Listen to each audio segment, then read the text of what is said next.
પોતે જ શહેરના 29 તળાવોનું 109 કરોડ લીટર પાણી વેડફાવી રહી છે। જી હા, વહેડાવી રહી છે તે તેના દ્રશ્યો પણ સામે આવ્યા છે।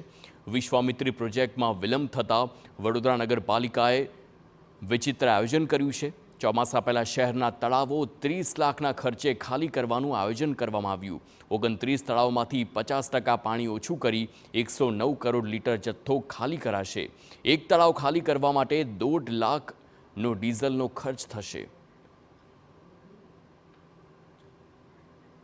તળાવનું ડ્રેઝિંગ કરવા માટે અને ક્લિનિંગ કરવા માટે અત્યારથી પ્લાનિંગ કરવું જરૂરી છે, જેથી વરસાદ જે પાણી હાલમાં તળાવમાં ભરેલું છે એને 50% જેટલું લેવલ ડાઉન કરી અને એનું ડ્રેઝિંગ કરાય કે જેથી જેની બાઉન્ડ્રી છે એને ક્લીન કરી અને કામગીરી કરી શકાય। એટલે પાણી હાલથી અત્યારના તબક્કાથી જ ખાલી કરવું જરૂરી છે।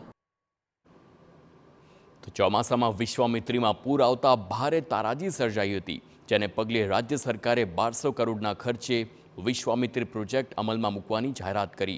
જોકે પ્રોજેક્ટમાં વિલંબ થાય તેમ હોવાથી કોર્પોરેશન દ્વારા આગામી ચોમાસા પૂર્વે શહેરના 29 તળાવો 50%થી વધુ ખાલી કરવાની કામગીરી શરૂ કરાવી છે।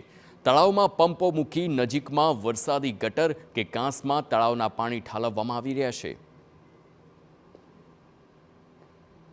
ભવિષ્યનું પ્લાનિંગ એવું કરવું પડે કે જે તળાવ છે ને એ તળાવનો લિંક વધારે ભરાય તો બહાર નીકળી જાય, પણ એ લિંક વિચાર્યા વગર તમે તળાવ ખાલી કરવાની વાત કરતા હોય તો માન લો કે આવતા વખતે દુષ્કાળ પડ્યો અને પાણી નહીં આવ્યું તો એનું પરિણામ કોઈએ વિચાર્યું છે?